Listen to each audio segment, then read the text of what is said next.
Good morning, ladies and gentlemen. Mr. Pearson coming to you guys with an update for your physics class.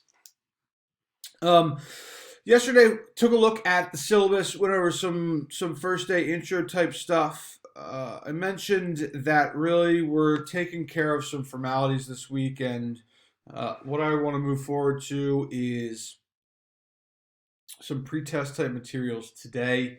Okay, this first one is a structured as a quiz in Schoology here, focused around graphing comprehension.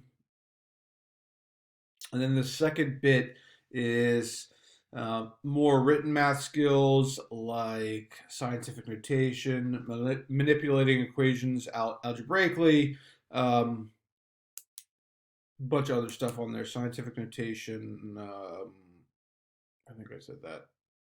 I'm just repeating myself now. It's all right. But yeah, so some of you are going to struggle with, you probably most of you will struggle with both of these right now. But the fact of the matter is that these are skills that we're going to use in physics, and I just want to see where we are before we get started. Okay, I mentioned this is it's one of my goals to challenge you guys more intellectually because it'll allow you to grow more. And the first step is figuring out where we're starting. So take a look at these, give it your best shot, and I'll talk to you guys later.